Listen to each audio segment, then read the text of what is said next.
सबसे पहले आप सभी को फियर फैक्ट्री की ओर से नमस्कार और स्वागत है आप सभी का हमारी चैनल के एक और नई वीडियो में। तो दोस्तों, बत्ती बुझा दो, हेडफोन लगा लो, क्योंकि कहानी अभी शुरू होने वाली है। अगर आप सबको भी अपनी आप बीती शेयर करनी है तो हमारे जीमेल पे भेज सकते हो या तो इंस्टाग्राम पे डीएम कर सकते हो। डिटेल्स आपको डिस्क्रिप्शन में मिल जाएगी। बेताल, जिसका कोई रूप नहीं होता है, ये एक ऐसी भटकती आत्मा होती है जो लोगों को कहानियां सुना के उन्हें मौत की घाट उतार देती है।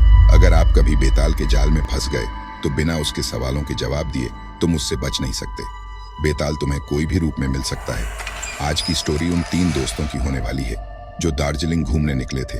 वो तीनों दोस्त, जिनका नाम सुरेश, अंकित और कबीर था। जीप कबीर ड्राइव कर रहा होता है, बाकी दोनों दोस्त पीछे बैठे हुए थे। वो तीनों आपस में मस्ती करते हुए अपनी यात्रा को रोचक बना रहे होते हैं। तभी उन सबके कानों में एक मधुर सी गीत सुनाई पड़ती है।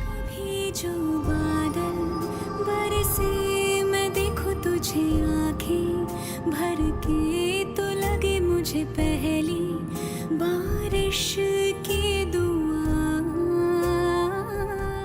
अंकित बोलता है कि ये स्वर इतनी सुंदर है तो उसे गाने वाली कैसी होगी। तभी उन्हें एक औरत अपनी ओर आते हुए दिखाई देती है। वो उनके पास आके लिफ्ट के बोलती है। वो तीनों उसकी खूबसूरती देख खो से गए और झट से उस औरत को लिफ्ट दे देते हैं। गाड़ी आगे बढ़ रही होती है, कोई कुछ नहीं बोल रहा होता है। तभी अंकित उस शांति को भंग करते हुए बोलता है कि अभी जो मधुर गीत हमें सुनाई दे रही थी, क्या वो आप गा रही थी? वो औरत अपना सर हाँ में घुमाती है।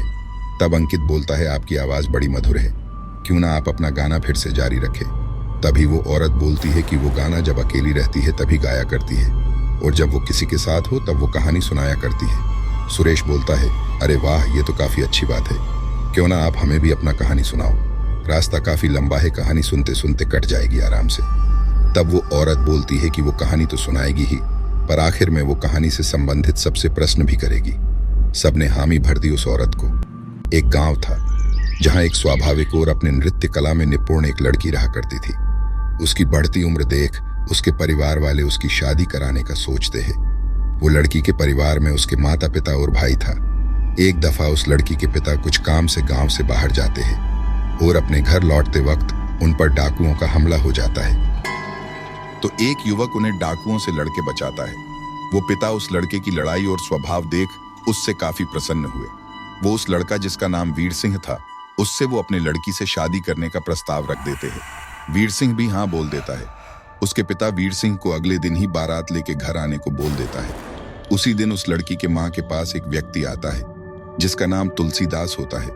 तुलसीदास बताता है कि वो गांव के एक बहुत बड़े आचार्य का बेटा है और वो भी एक जाना माना कवि है। मैं आपके बेटी को मेले में देख मुझे तभी आपकी बेटी से प्यार हो गया। उस लड़की की माँ को तुलसीदास पसंद आ जाता है और वो भी तुलसीदास को अगले दिन बारात लाने बोल देती है।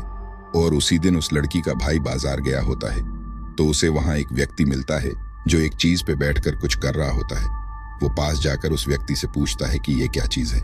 तब वो व्यक्ति, जिसका नाम राजन था, राजन बोलता है कि इसे उड़न खटोला कहते हैं, जिसे मैंने खुद बनाया है। मैं एक शिल्पकार हूँ। उसका भाई कहता है कि ये उड़न खटोला क्या होता है, आज से पहले कभी मैंने ना ही ऐसी चीज देखी है और ना सुनी है। तभी राजन बोलता है कि आओ अंदर, आपको एक सैर करवाता हूँ, आप खुद जान जाओगे सब। फिर राजन उस भाई को एक सैर कराता है, जिससे वो भाई राजन से काफी प्रसन्न होता है और राजन को अपनी बहन से शादी के लिए बोल देता है। और राजन के यहाँ बोलने पर उसे वो अगले दिन बारात लाने बोल देता है। सब घर पहुंच के शादी का बोलते हैं तो तीनों माँ बेटे पिता में बहस हो जाती है। सब अपने जिद पे अड़े हुए थे कि उनका चुना हुआ लड़का ही लड़की के लिए ठीक है। अगले दिन तीनों, राजन, वीर सिंह और तुलसीदास, अपनी अपनी बारात लेके घर पहुंच जाते हैं। फिर उन तीनों में भी शादी को लेकर बहस हो जाती है।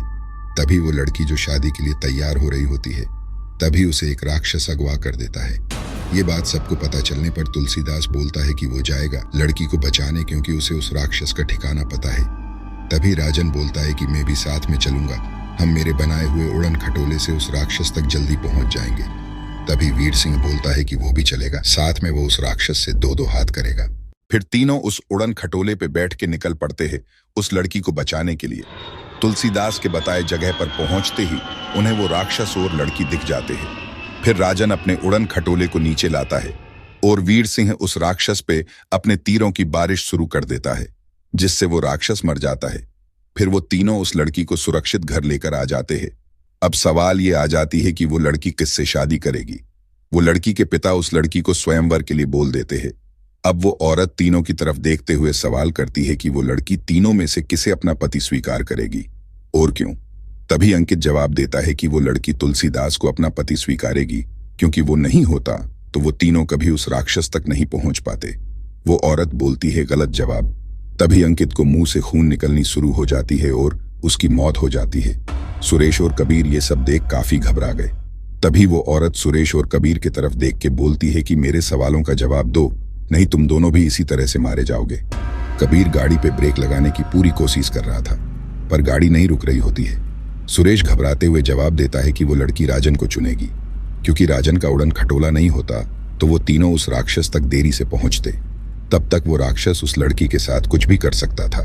वो औरत सुरेश को बोलती है गलत जवाब।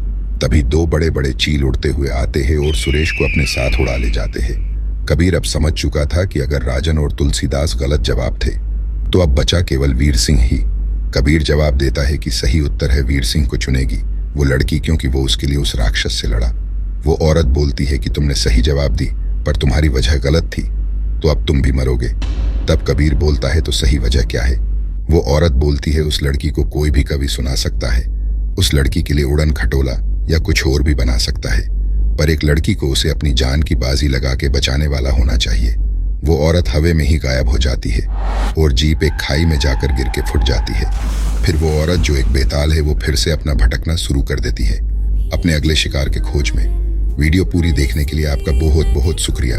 अगर आपको कहानी पसंद आई होगी तो एक लाइक और चैनल को सब्सक्राइब जरूर से करें और जुड़े रहे हमारे साथ। हम आपके लिए ऐसे रोचक डरावनी स्टोरीज लाते रहेंगे। तो मिलते हैं अपनी अगली वीडियो में, तब तक के लिए बाय बाय, टेक केयर।